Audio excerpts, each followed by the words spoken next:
Good afternoon, everyone. Welcome to our Wednesday webcast. On behalf of the Montessori Foundation and the International Montessori Council, I'm Kathy Leach. I'll be your host today, and I am joined, as usual, by some of my Montessori Foundation colleagues who are here to share another very important and timely topic on the 6 principles of adaptive leadership. And I think in times of change, and we are right now in times of constant change, that it's important to step back a little bit and look at some principles we know and how do they apply to us today.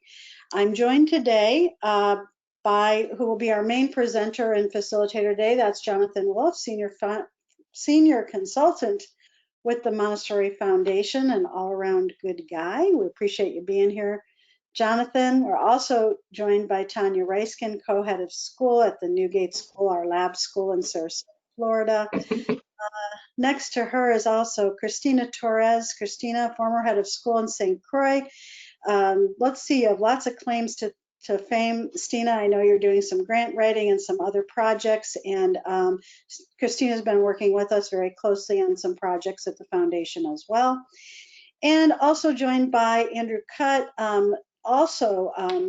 one of his most wonderful accomplishments that I think we all are aware of and appreciative of, and that is his founding and head of school at the Oneness Family School, a definite model for all of us to look at in practice and in principle.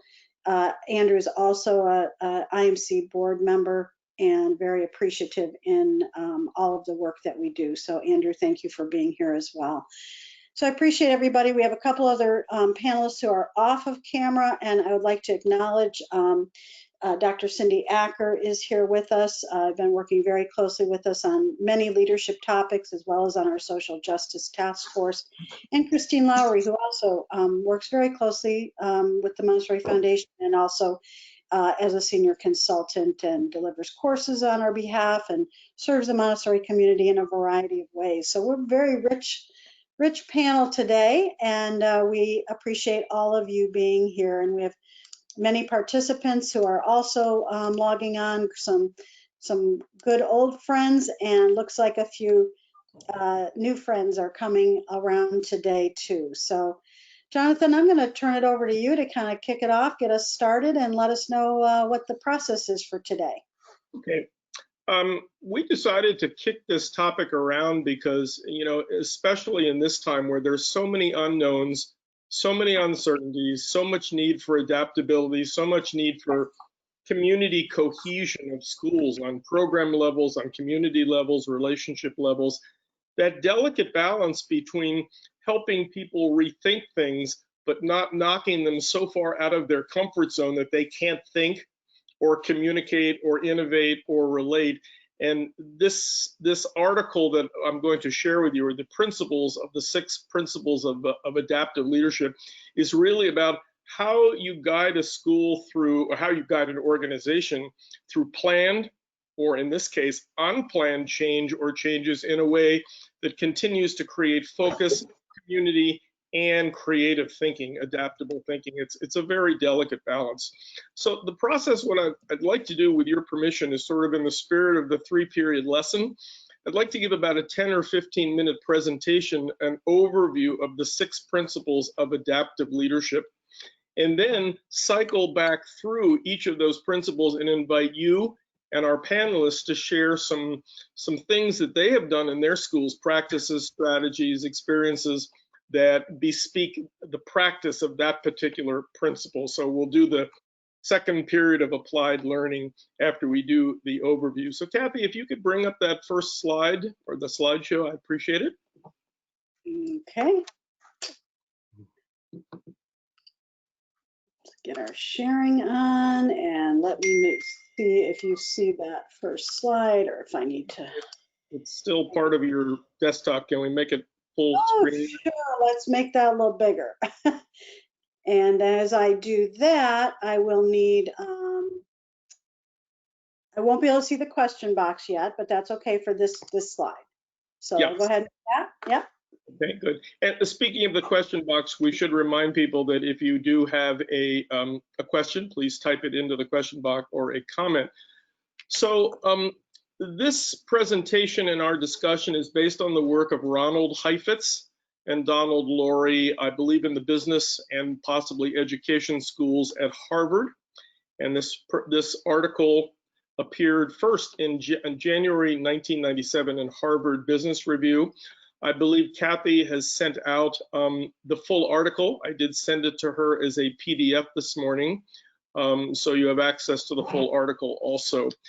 In 2001, Harvard Business Review reprinted this article, and I just want to read you the Harvard Business Review's editor's introduction to the work of leadership.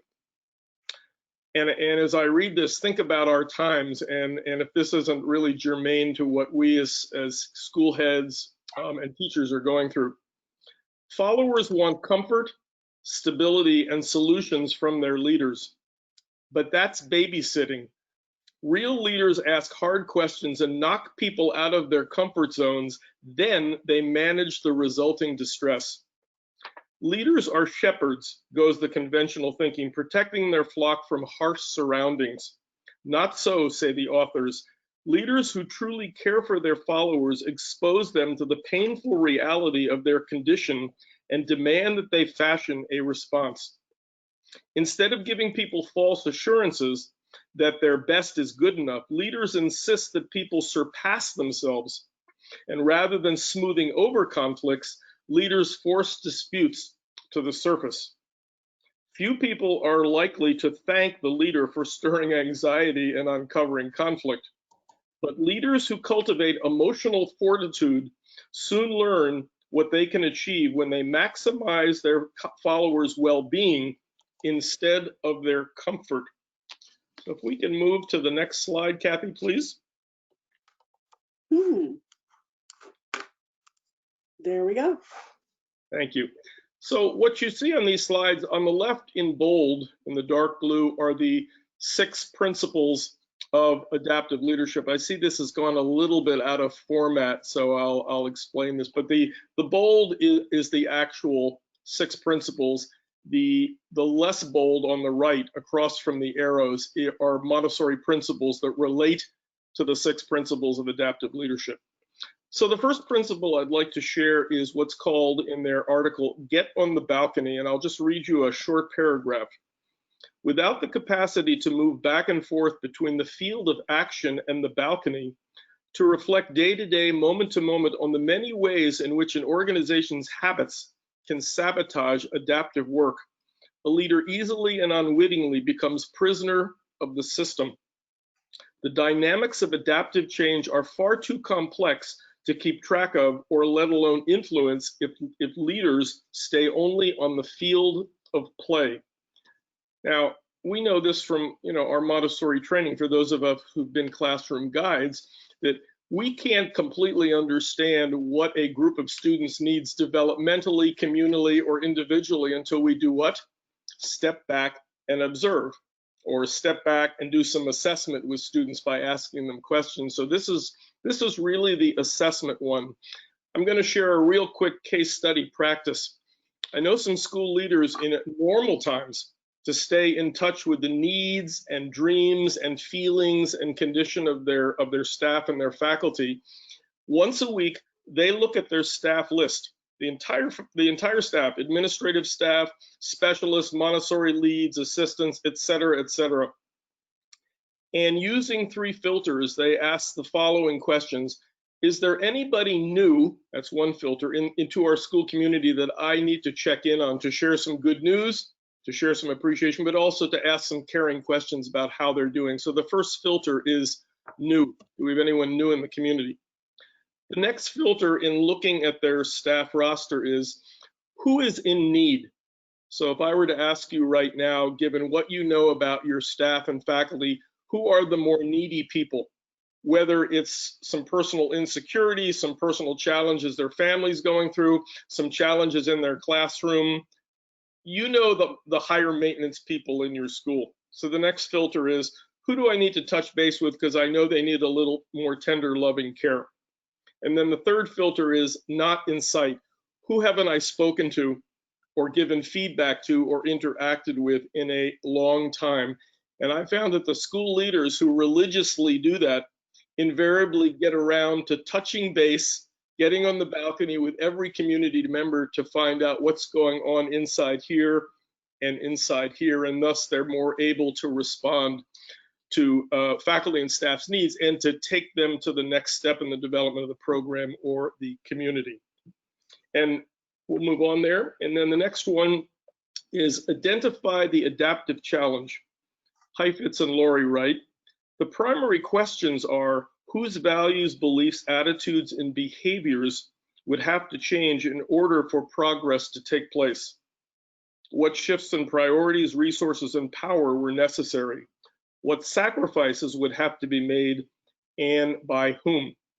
One of the points that Laurie and Heifetz make in this article on the work of leadership is there's a difference in adaptive change between framing something as a technical change and framing it as a transformative or adaptive change. Now, I'll try to give an example based on our current times. Most of your schools are thinking about how to go back into some form of on-campus activity, whether it's blended or all on campus or a few children on campus, et cetera, et cetera. The challenge in framing that as an adaptive challenge, there might be a tendency to really over-focus on, let's say, let's address the health issue and how we're going to keep everybody healthy. And that's, of course, incredibly important. But adaptive leadership inquiry would be, how are we going to go back onto campus, keeping all of the following in balance? The health of all human beings, the emotional health of the children, the energy and stress level of the teachers, the enrollment picture and how we keep parents on board and have them support the school, the needs of the administrative team, the infrastructure. That's framing it as an adaptive challenge. It's not a one-dimensional, how do we keep people healthy? It's how do we move forward? What do we need to do in our thinking and behavior systems and strategy to keep our eye on all these important elements? That's what they mean by identify the adaptive challenge. And as you can see, one of the principles in Montessori there to the right is we have to have a very clear sense of what we mean by human development, whether you call it the vision of the graduate, the portrait of the graduate, or the vision of normalization. You need to know what the top of the mountain is, and people need to buy into that goal. The next aspect of a principle of adaptive leadership, regulate distress. Adaptive work generates distress. Before putting people to work on challenges for which there are no ready solutions, sound familiar? A leader must realize that people can learn only so much so fast. At the same time, they must feel the need to change as reality brings new challenges. They cannot learn new ways when they are overwhelmed, but eliminating stress altogether removes the impetus for doing adaptive work. Because a leader must strike a delicate balance between having people feel the need to change and having them feel overwhelmed by change. Leadership is a razor's edge.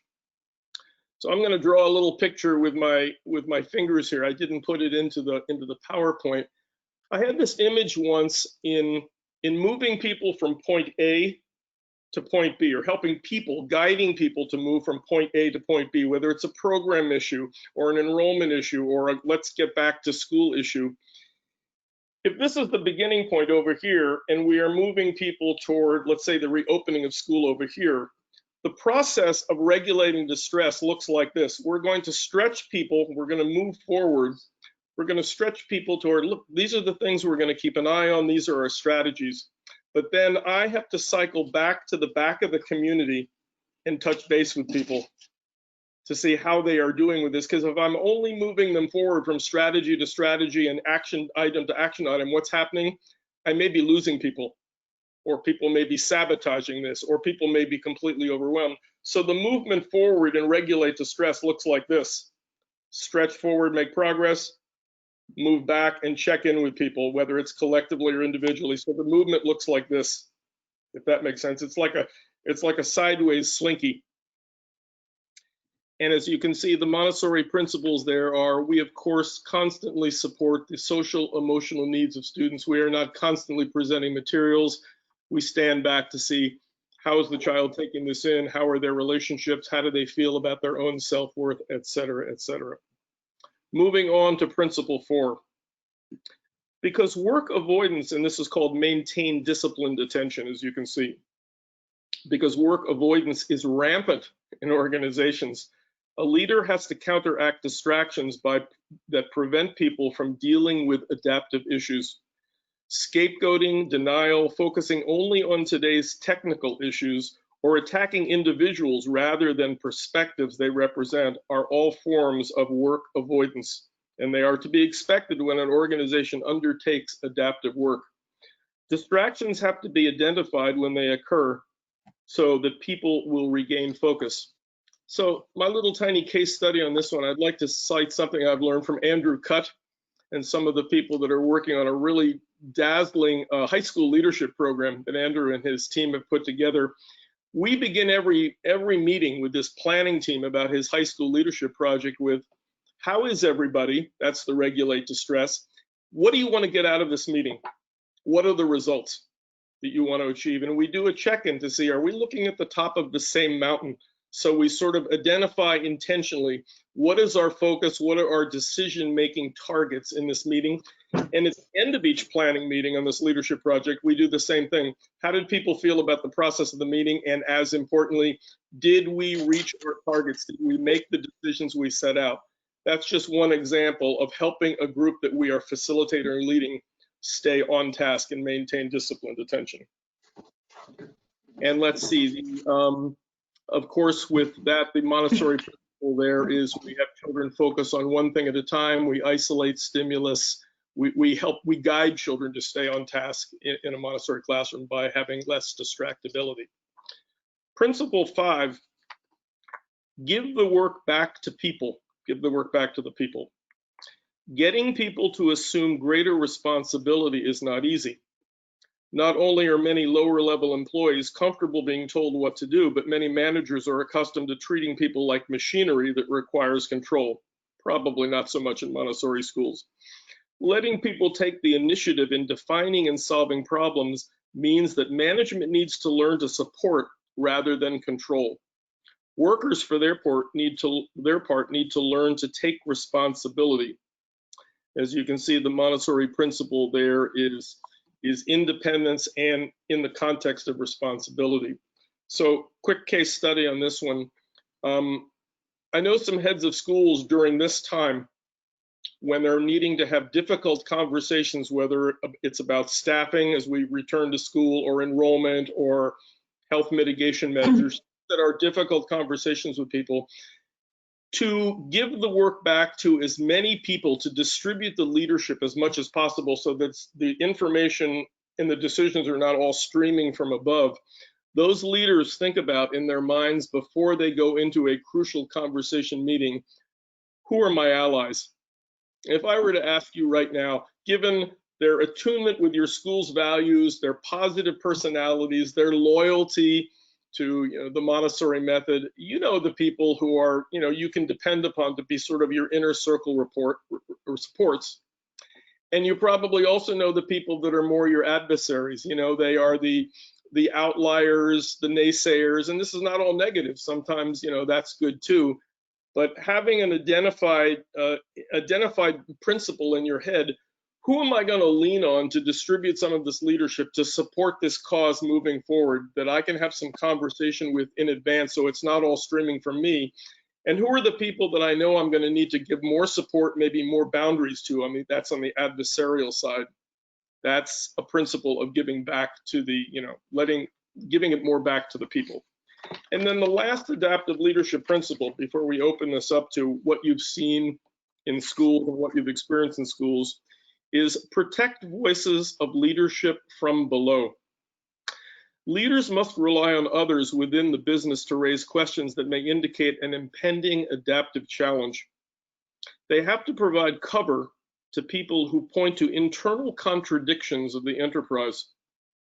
Those individuals often have the perspective to provide rethinking that people in authority do not. I'm going to read that sentence again.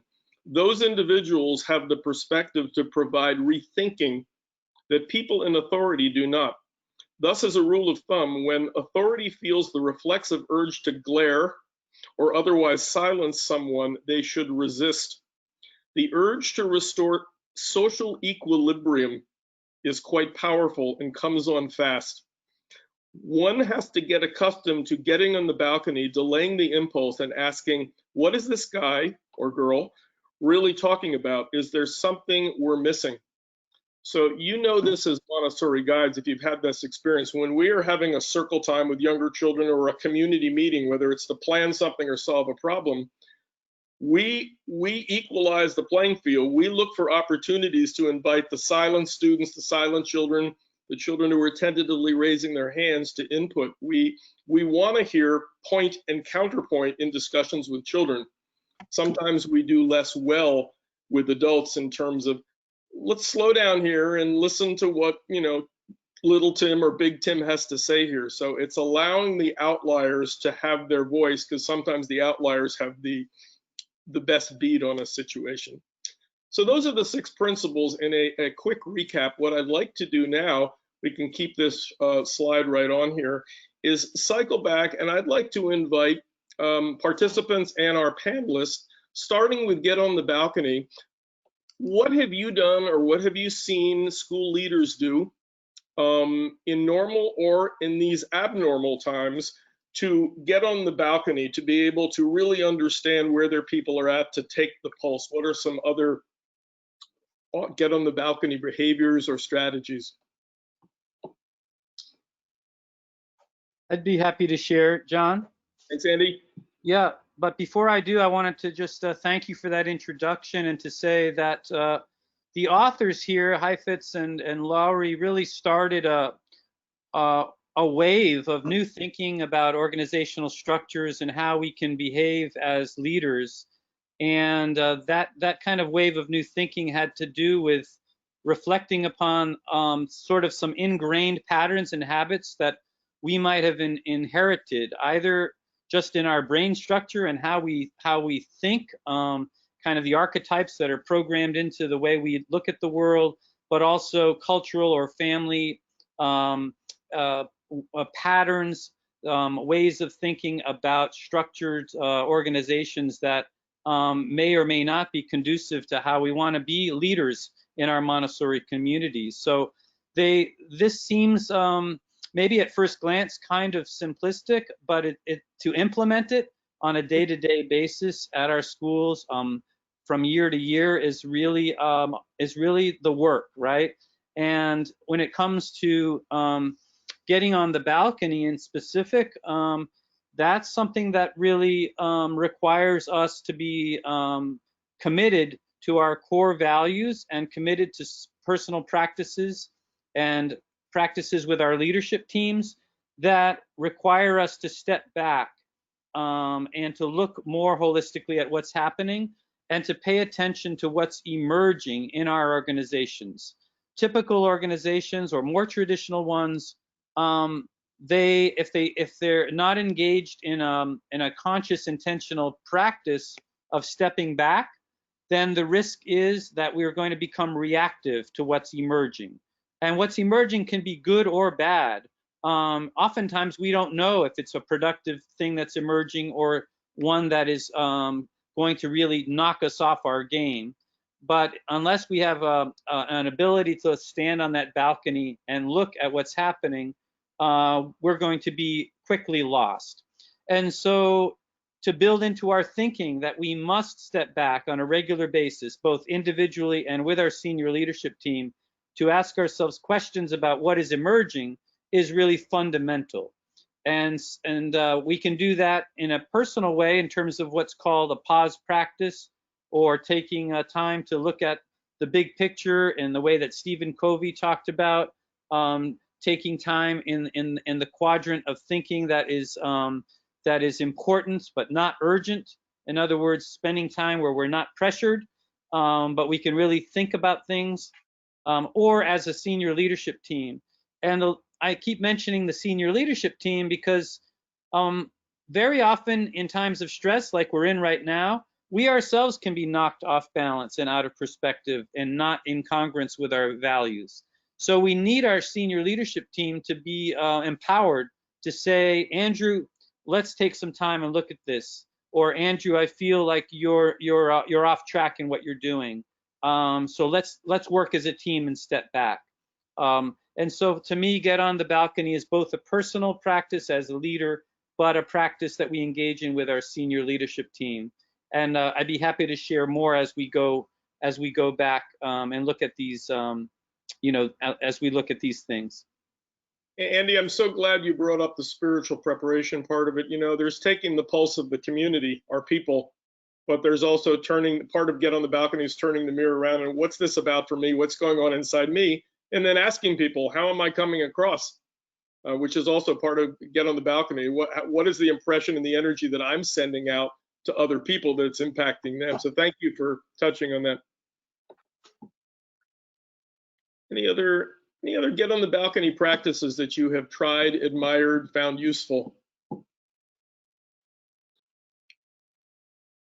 Or if people have questions, John, they can certainly put them into the question area and we try to get to them. Or if they have some good examples. Tanya. One of the things I think that we really have to address is how we are using remote and virtual communication tools in getting on the balcony and observing. How do we bring, we're not seeing people in person spontaneously, and sometimes for me, the Get on the Balcony observational tool was best implemented in a more spontaneous and fluid, organic way within the organization. Although there are times when we are very specific with what we're trying to look at and glean.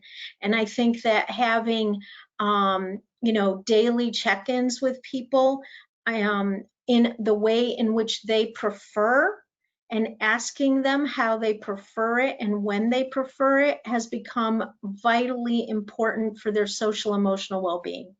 Some people just don't want to be seen on Zoom, and some people prefer old-fashioned phone calls, and some people do not want, or they want to have the ability to say, I'd love to talk to you, but not now.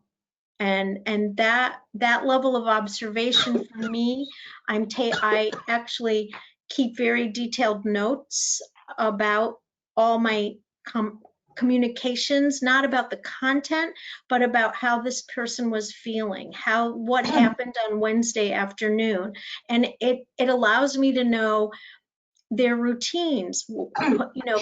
Everyone's routine was kind of upended. And I think respecting their routines is very important now, because it's one of the things they can hold on to, whether it's grocery shopping every Wednesday afternoon or making sure that they do those things. And I think, so my example of what has helped Get on the Balcony is note-taking. Well, Anna, but you've also highlighted getting on the balcony, just like Montessori teaching, is an individualized process. You need to know the person, their style, their temperament, their communication needs, because everybody doesn't receive information or interact in the same way. So I also appreciate you bringing up the sensitivity to the culture and the issue. I also think that the getting on the balcony has to do with putting ourselves in check as much as it is about observing other people and pulling ourselves enough out of the situation itself that whatever it is that we're trying to manage, make decisions about, whatever it is, and giving ourselves a chance to observe what our reactions and responses are and whether those are really appropriate to the situation before we act or move forward. So it's not just about other people, it also includes an opportunity for us to reflect. You know, as you said that, I had this metaphorical image of like, am I really on the balcony or am I still running around the field sort of subtly pushing people around? You know, it's kind of like research. If you're seriously on the balcony, you're withholding all your mindset, or trying to withhold all your mindsets and belief systems to really understand what your people need. Otherwise, I'm going to go in and sort of subtly superimpose what I want to see. Get the research.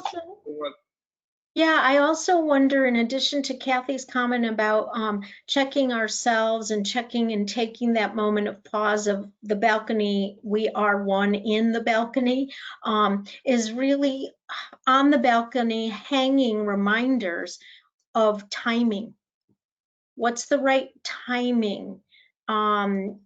Because we, as heads of school and all the people listening, I'm sure chime in, ask questions, comment, but we're being thrown a lot of information in very bizarre ways. For those of you who deal with ICE and CVIT and kids on visas, my statement came at 9:30 at night, and I had a student leaving for a foreign country at 10:30 the next morning, and it was like, okay, where's my balcony there? Who do I check in? What do I observe? How do I pause and find a centering perspective through observation that is not reactive? Hey, Kathy, anything in the chat? Oh, Tim, you were going to mention something. Go ahead. Go ahead, Tim. You're Can't hear you. muted. You're muted. You're Tim, muted, I Tim. think you're muted. I don't see a mute button on you, but I am muted. I'm sorry. there you go. Right. One of the things we may want to remember as you try to comprehend this particular concept is you're talking about dispassionate or fairly open to the universe receiving. And this is what Montessori talked about when she taught us to observe. That's what observation means. It's literally based on her studies of ethnographic anthropological research, in which you not only notice what people do, you ask them questions about what is it you're doing and what does this mean to you. And of course, while none of us can ever be objective, the question is also, what's this bringing up in me and how am I coloring it? The other thing that it linked to me is a really great book called In Search of Excellence by Tom Peters. Mhm. And Tom, in that book, if you're not familiar with it, spoke about the importance of management by wandering around. And this is not just about managing people, as Tanya was pointing out and others are pointing out, this is also keeping your pulse on the community. And some people do that by surveys, which I think tend in small populations to give very questionably skewed results, but it's not a bad idea to do it. But the one-on-one or the following the parent, as Tanya said, figuring out what works for them to get a sense of how are things going, what's going on for you, how could we help, what is it you wish we could do, what is it we wish you would know and understand. That whole thing has to be tailored to you, them, and a lot of it has to just be, can't be formalized. It has to be wandering around and just sitting and observing and letting it take in, or just listening to people talk. Tim, thanks for bringing up the survey issue. I think sometimes we conveniently forget surveys can take in data. They can never build relationships. Impossible. Survey has never built a relationship in the world. Walking around and interacting with people or online, as Tanya was saying, we're establishing trust while we're taking in information. Kathy, are there any comments in the question box before we move on? Yeah, Colleen Carlson. Hello, Colleen. Colleen, thanks for being here. She says balcony equal observation equal metacognitive approach greater than awareness. Nice. So Nice. nice flow. And she said this is so much more difficult with the loss of in-personness. How can we adapt to that? I think Tanya had spoken a little bit to that, but I'd love to get your input on. It's hard on all of us that we're not together. And it's harder to do this. Oh. One of the things I think we need to think about, to go to Tanya's point, this is a very two-dimensional medium here. We're not in, mirror neuron contact with people in the same way, or body language contact. So that would argue in my mind that we have to have more frequent and more intimate contact with our people, whether it's teachers with children during this time or teachers with parents, or we as leaders with our parents and staff. It's almost like we have to overcompensate because we're lacking that in-person intimacy. So I'd like to move on to the next one because we only have about a half an hour left. Identify the adaptive challenge. So I think what I'd like to invite all of you to think about is, can you recall a time where you had to have a really difficult discussion with your faculty or your parents about something that was going to be a change in the school that really was inviting people or requiring people to rethink the way they did business? And how did you present that? How did you present that this is not just a quick fix or a technical fix, as Heifetz and Lori would say, but this is going to require some sacrificing of old mindsets and beliefs? Anybody have a good story about that one? Well, I can go and if everyone is still thinking, John, I think that rather than go into the past, I'll just stay right here in the present. So we're faced with an enormous adaptive challenge, and one that is really so complex that it's presenting challenges that we've never faced before, just because of the complexity and the depth of those challenges and how they intersect. So we're talking about the COVID crisis and the economic fallout from that, because we're talking about safety and health and well-being of our students and our communities on the one hand. We're also talking about the impact of the economic situation, where schools themselves are threatened. Our schools are really challenged with enrollment and finances, and parents are really challenged with their income level, and so on and so forth. So the adaptive challenge has kind of identified itself for us, but it is important to recognize the complexity of it and how how it's really impacting every facet of our lives. And so so how to identify that is one thing, and how to address that is a whole other thing. And in our case, what we're doing right now is we've tried to stay in touch very regularly with our parent community as well as with our staff, give them regular updates, clarify to them when the next update is going to happen. Just today, we sent out an update to our parent community with a fair measure of detail. That is the result of about 2 months of work and research and meeting with our team that includes the scientists and medical professionals and other school leaders. And now we're getting ready for next week to have a town hall meeting with all of our families to follow on the letter that went home.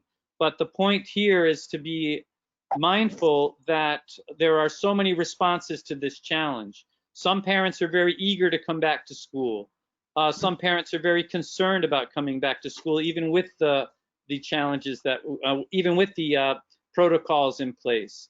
And some families are trying to figure out how they're even going to manage coming back to school financially and otherwise. And so the key here is staying in tune with all the stakeholders, staying in tune with everyone that has a stake in what's going to happen. We're not going to be able to meet everyone's needs, but the more transparent and honest we are as we go forward, that's the best way we can take steps forward that will show our leadership and demonstrate to people how much we care and how much we're thinking about this and the different ways that we're thinking about it. So that's probably enough for now, but this adaptive challenge we're facing right now is unlike any that we've faced before. Well, Andrew, I think you outlined a couple of really interesting things. Although we've identified this adaptive challenge of COVID, it has many more challenges associated with it. So generally we have a challenge, we can identify the challenge, and we can move through this thoughtful process of adaptive leadership. But this one has particular layers, and finance being, part of it, safety being part of it, sustainability of school, fear of employees, fear of parents, fear of the children for that matter. And so when we look at all the different constituency groups that are affected, what their unique challenges are, and they may be interpreting this differently. And then you come into the context of what's happening in our country and globally. So this isn't just isolated to a school, this is global. Then we have this huge issue of social and racial unrest right now, and inequities and justice that's not being served. In addition to that, we're gonna have to turn the web camera off here. In addition to that, we have the opportunity that we really are dealing with also what was already in place, climate crisis that was already in place that, you know, some people were paying attention to, some people weren't. And a healthcare, at least in this country, a healthcare crisis, not just the global health pandemic, but there are people who are affected by this in different ways and don't have healthcare coverage to help manage it. So all of these things snowball and come together.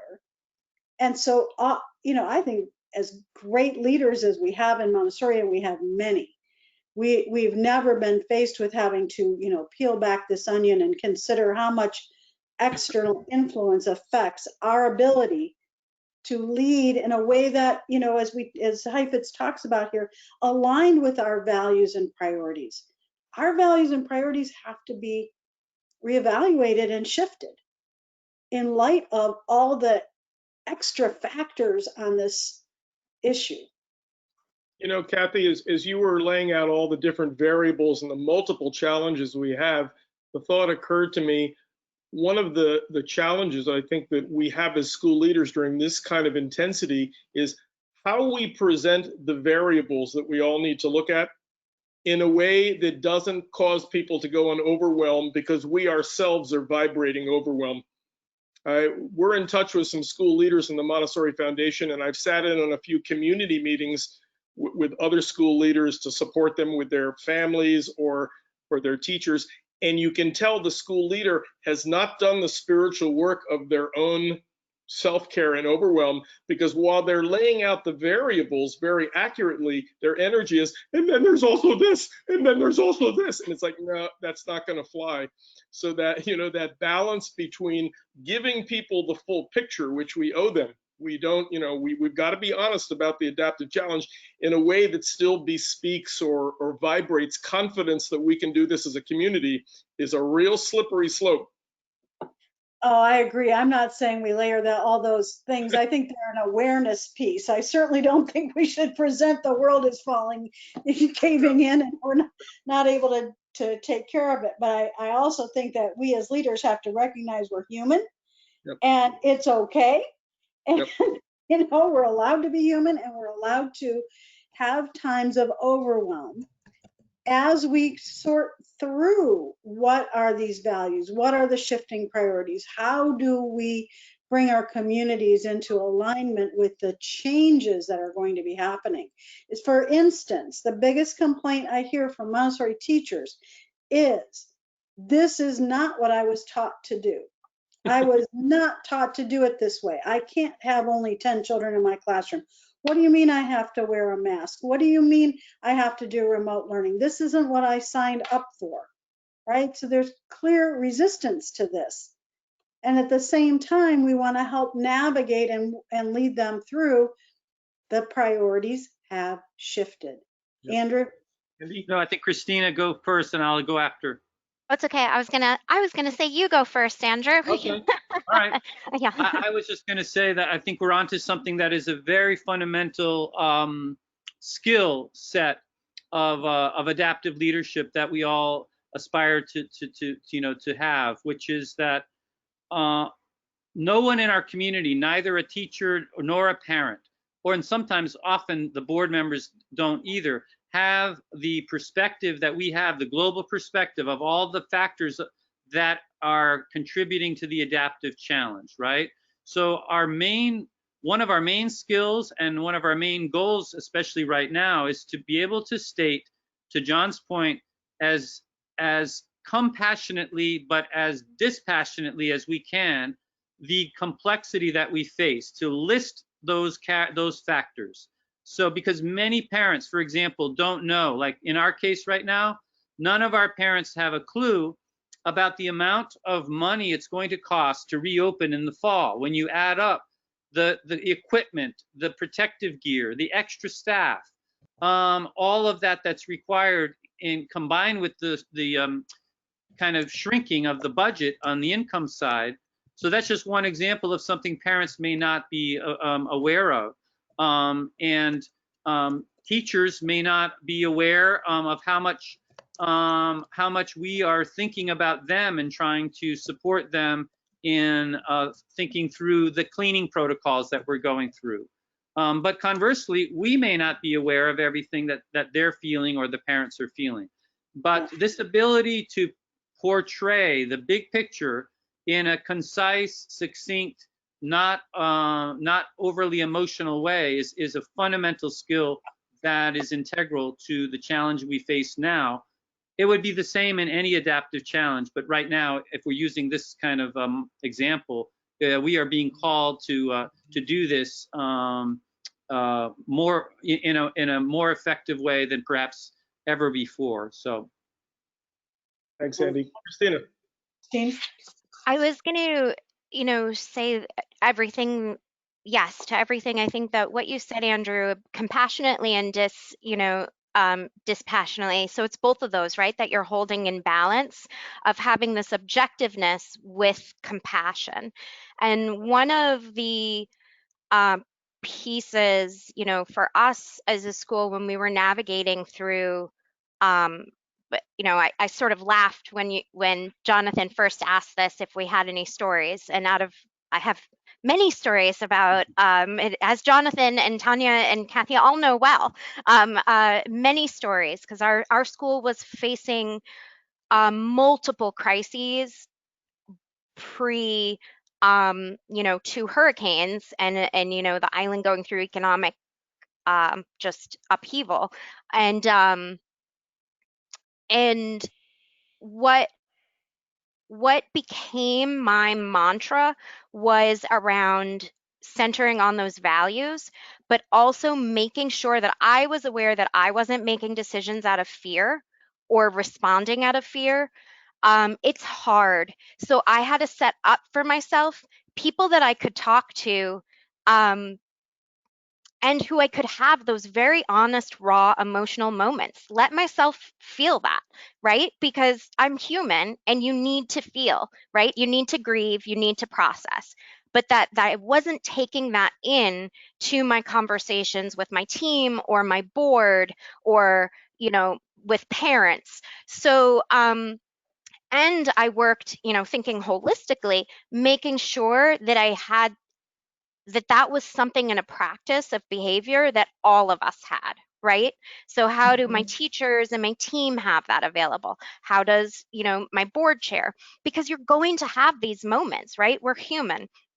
On the flip side, this example of, teachers, it's not what I signed up for. And I know that.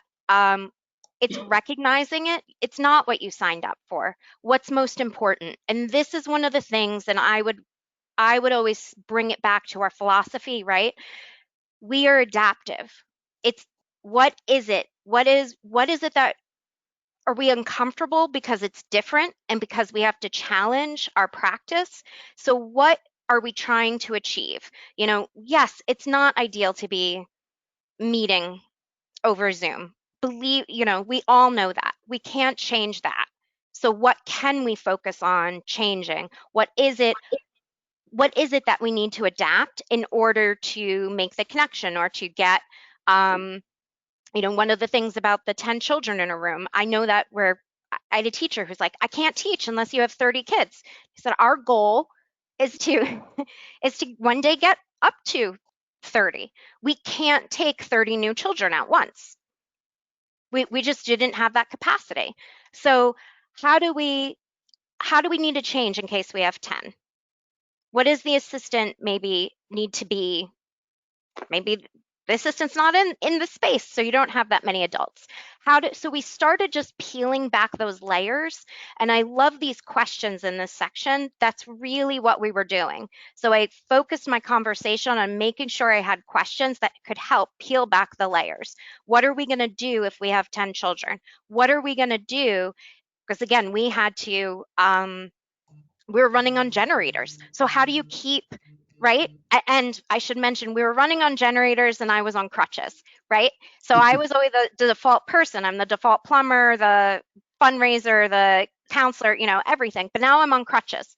So what do you do when the person who always was ready to pick it up when nobody else did is on crutches? That was the greatest gift, was being on crutches, because it forced us to ask, okay, why were we just letting this person? And we had that conversation around, how are we going to do this so that it's not one person? And I think that's important. We put up a little schedule. We reached out to parents. It was great. We had a crew of parents that would put up a tent. It really made, I say that it was our best moments because it broke some of those mental barriers and what I call limiting beliefs of what was holding us back. So, Christine, I'm so happy you used that word fear. As you were talking, I thought of an assessment question for all of us who are in a leadership role in any organization right now, is how are we striking a balance between knowing when, where, and with whom to be authentic, to show our humanness, and when, where, and with whom to put on the game face? And I engaged a coach, you know, that was one of the things I did, was I made sure that I had regular meetings with a leadership coach who was, who had new adaptive leadership practices, also who had experience with equity, because we were dealing with populations that were having very different experiences. And who I could question and say, how do I do this now? How do I make sure when you know, when I have a set of parents who are reacting because they're in a position of privilege in the community and their reaction is completely opposite of other parents. Here's what I'm thinking. Is this going to ensure that I'm, you know, being equitable? And so I would talk through that with somebody else. Yeah, very important to have people you can bounce ideas across. So I want to get to a couple more of these. We may not get to all of them in practice. So the next one, which we've been dancing around from the very beginning, the next principle is regulate distress. Adaptive change causes people to go into modes of stress, default modes of behavior and communication. And I'd love to hear from some of our participants as well as panelists. What have you done or seen done in schools to help adults and children, but really the adults, regulate their distress when you're going through something that's a planned or unplanned adaptive change? What have you found useful? Yeah. I have a couple of comments here that I'd like to get in before we run out of time today, because people have taken the time to write in, and then we'll hear from, I think Andrew's next here.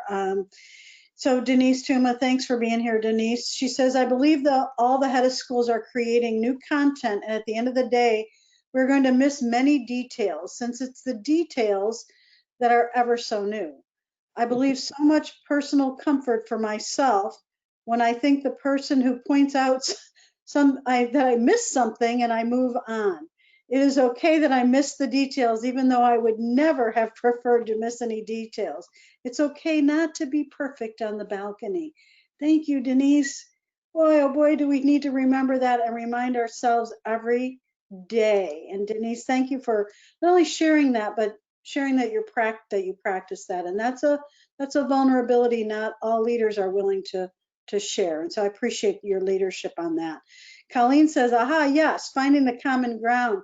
Perhaps the mission statement can help. And Margaret Whitley, hi Margaret, thanks for being here today. Thank you for mentioning leadership coach. It was my salvation for several years, as well as the other supportive heads of school who could be our red phone and I could be their red phone. And I know that we have many of those relationships going on right now where we are seeing people reach out to each other, help each other, and whether it's an informal or a formal coach, which certainly we highly recommend during times like this that a formal coach is really important. And I just say one more thing, I'm turning it over to Andrew, that razor's edge between transparency and honesty and moving into either negativity or fear, or on the other side, sort of covering up for people and sheltering them from the reality of what we're really dealing with. It's a very fine line to be clear and honest, and I hesitate to even say optimistic, but really forward looking, I guess, is the best way to say that. Andrew? Yes, I'll go quickly because I know we're coming up on our time. Building on something Tim said earlier, regulating distress is so much about paying attention to what people are saying to us. Now we're not seeing them in person, we're seeing people on Zoom, but we can still see their body language and their facial expressions. We can still develop our emotional awareness, our emotional intelligence to try to tune into what is this person conveying to me. And building upon that point, one very important lesson I learned from my own leadership coach, she taught me you have to be prepared to catch people's stuff. She actually used a different word that I won't share here, but the idea is that until you're prepared to receive what people need to unload or unburden, they will not go away with the feeling that they've been heard or served. So that's something that takes a lot of energy as a leader, and it goes back to things we said at the earlier part of our workshop, our webinar today. We have to be able to recharge ourselves, get up on the balcony individually and with our leadership team, so we have the energy to be able to do that work of regulating distress, because oftentimes what regulating distress means is letting people vent, letting them unburden themselves. They don't necessarily always expect us to do everything they're requesting. It's much more important that they come away feeling that they've been heard. Yeah, really important. We just down to the last couple of minutes, Stina, then let Tim have the final word. And if you have any comments, go ahead and put them in there. And then I'll remind people about the handout. So Stina, go ahead. Really quickly, I was going to say, it's not about you. You, as a leader, it's easy to feel it is, because some people will tell you it's you, right? and it's not. But you're in this balance of receiving both everybody's stuff, as well as seeing all the potential and the joy. And so it's keeping that balance is so difficult, and I want to recognize that it is difficult and it can be lonely. So some of the things though that help us during these times of extreme stress to de-stress. So those crises that existed before COVID, think about it. Before COVID, was your role as a leader easy? It wasn't, right? There's always something happening. So this is the new thing that is happening. And you're shifting your priorities, but there will always be something going on, right? That's just the nature of the universe.